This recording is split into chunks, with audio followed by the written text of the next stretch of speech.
गौतम बुद्ध की शिक्षाप्रद कहानी जो आपकी ज़िंदगी बदल देगी। नमस्ते मेरे प्यारे भाइयों और बहनों, आप सभी का हमारे YouTube चैनल पर स्वागत है।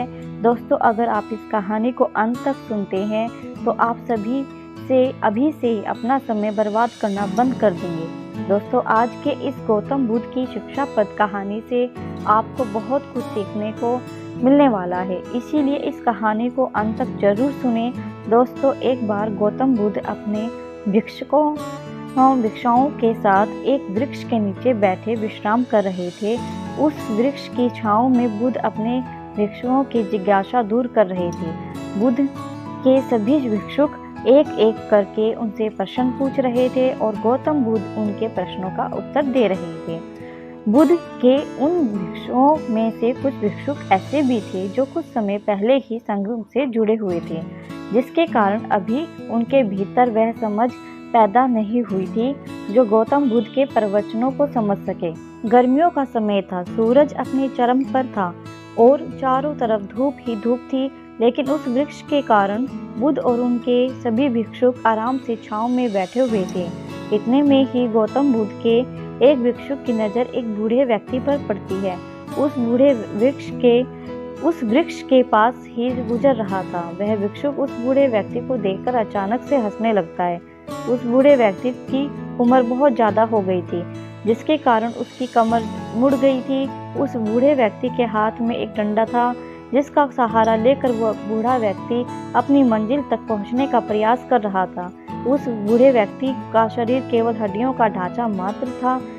अपने भिक्षुक को हंसते हुए देख बुद्ध उसे कहते हैं कि मेरे प्रिय भिक्षुकों, कृपया कर हंसो मत, क्योंकि जिस व्यक्ति को देखकर तुम अभी हंस रहे हो वो कोई साधारण व्यक्ति नहीं है, बल्कि वह व्यक्ति इसी क्षण तुम्हारे जीवन को रूपांतरित करने की क्षमता रखता है।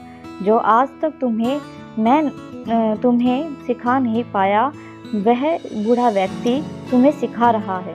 इसके द्वारा दी गई सीख को बेकार ना करो।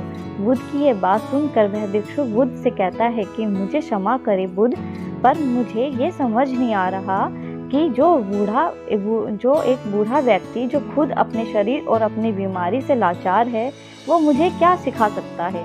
फिर बुद्ध उस भिक्षुक से कहते हैं कि ये बूढ़ा व्यक्ति तुम्हें तुम्हारा भविष्य दिखा रहा है। जिस बुढ़ापे को और लाचारी को देखकर तुम अभी हंस रहे हो, वो बूढ़ा और लाचारी तुम्हारे जीवन में भी आने वाली है। वह बूढ़ा व्यक्ति तुमसे कह रहा कि अभी समय है, इस स्वस्थ शरीर का अच्छे कर्म करने के लिए उपयोग करो। अगर तुम्हारा यह स्वस्थ शरीर तुम्हारे हाथ से निकल गया तो फिर वापस नहीं आएगा, और अभी तुम्हारे ये शरीर सही से काम कर रहा है, जैसे कि तुम्हारे हाथ, पैर, आँख, कान, ये सभी चीज़ें सही से काम कर रही हैं। क्या ये छोटी बात है और क्या तुम इसे मामूली सी बात समझ रहे हो?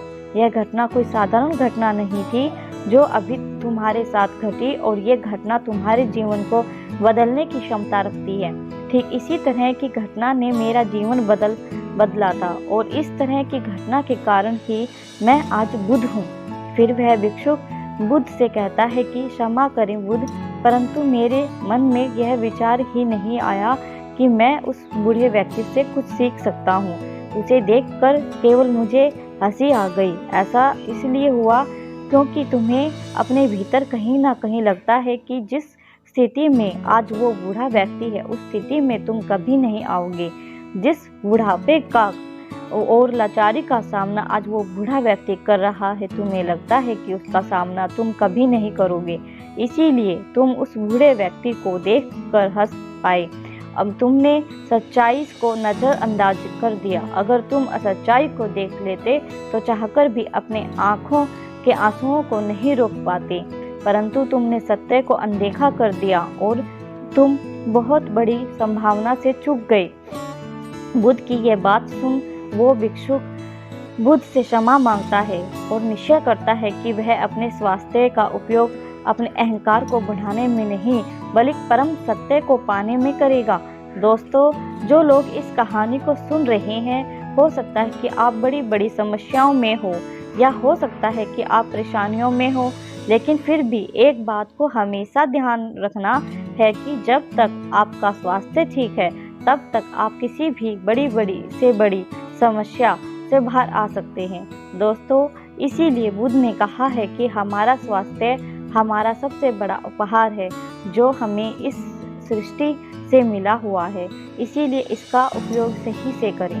दोस्तों, आपको यह गौतम बुद्ध की शिक्षाप्रद कहानी कैसी लगी, कृपया हमें नीचे कमेंट बॉक्स में कमेंट करके ज़रूर बताएं। और आपको यह कहानी पसंद आई होगी तो अपने दोस्तों के साथ अवश्य शेयर कीजिए ताकि और लोगों को भी गौतम बुद्ध की शिक्षाप्रद कहानी सुनने को मिल सके।